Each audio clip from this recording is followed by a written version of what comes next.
Good morning, good afternoon, or good evening to everybody. My name is Grace, and this is Journey to Grace. I hope you're having a blessed and beautiful day. I'm not feeling quite well. I've been in bed for the past 3 days, not really able to move too much, but I'm grateful because I was able to get enough strength to take a shower last night. So I'm grateful for that. I got a phone call this morning that UC Davis approved my PET scan, so that got approved pretty quickly, and I'm going to have it done here in Marysville.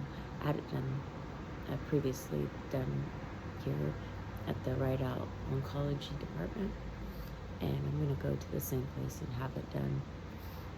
And my last PET scan was over 3 months ago, and the report that came from it, I went to Sutter in Sacramento and had it done.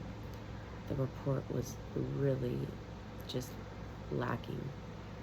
It was so basic and generic. It just had nothing in it that benefited us to figure out what's going on with me.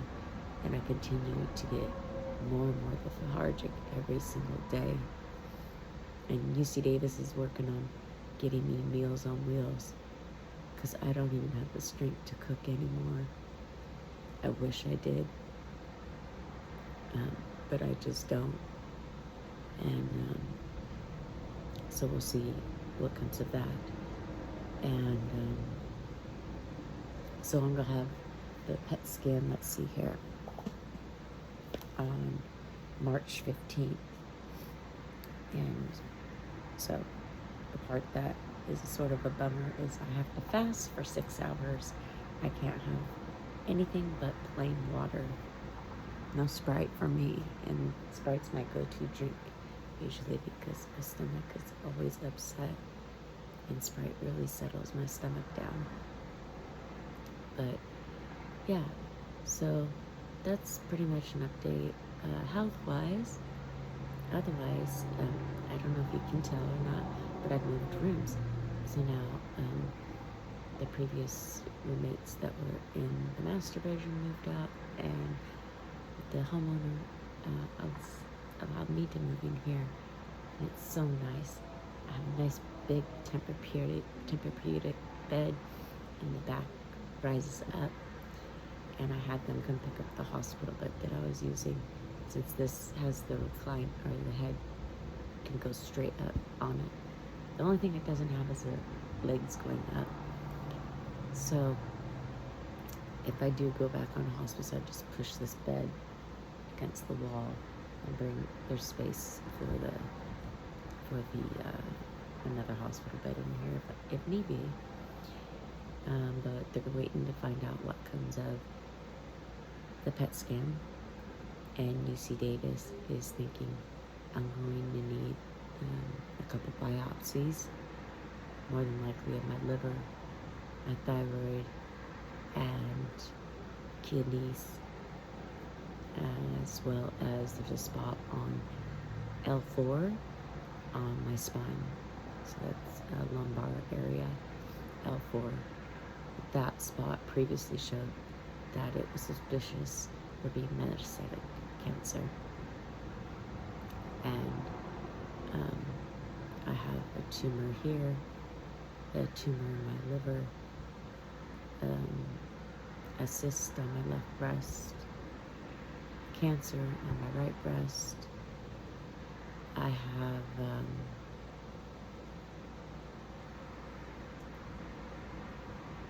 a lesion, is what they're calling it, on my, let me make sure I'm quoting that correctly. I have it all written down. Here it is.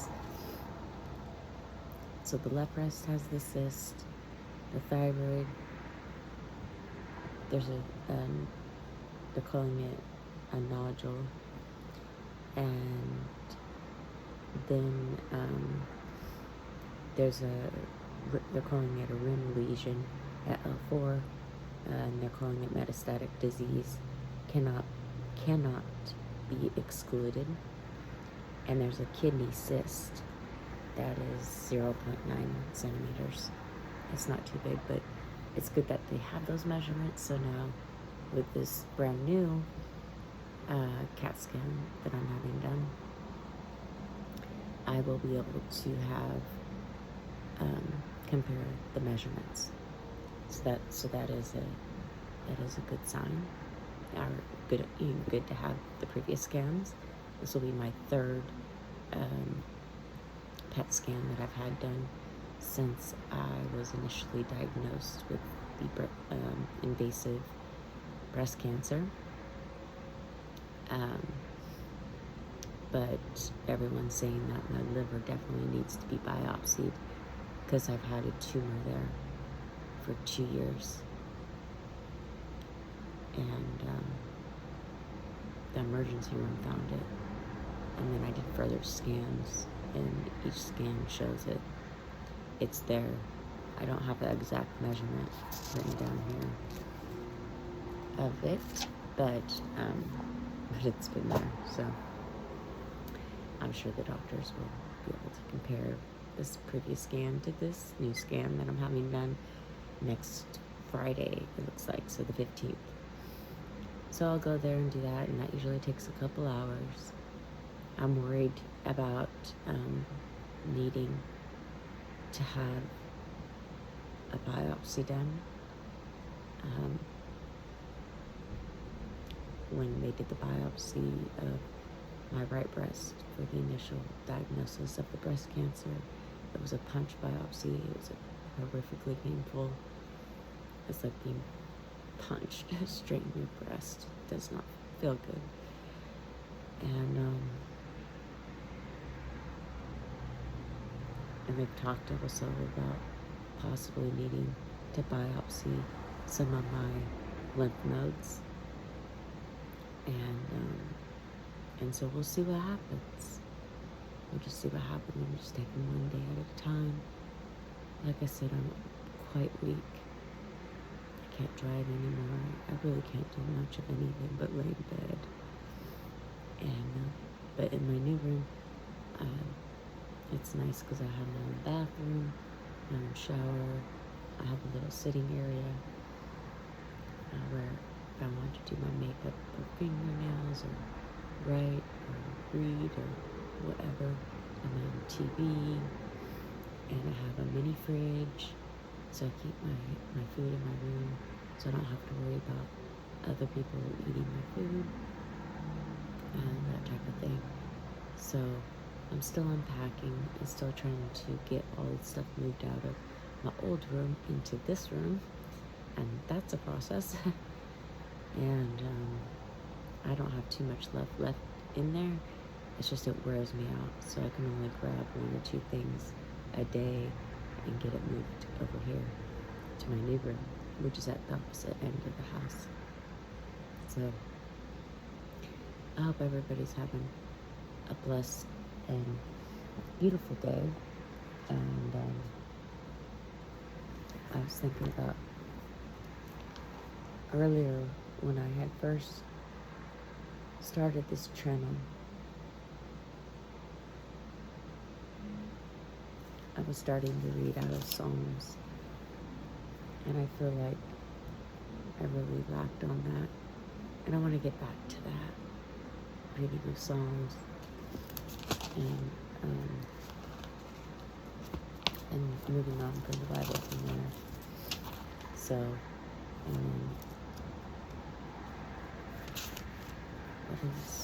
Psalms is pretty good, and then Proverbs. Some of these I have marked down different sections, like Psalms 40, 89, 26, 27. The Lord is my light and my salvation, so why should I be afraid? The Lord is my fortress, protecting me from danger, so why should I tremble? When evil people come to devour me, when my enemies and foes attack me, they will stumble and fall.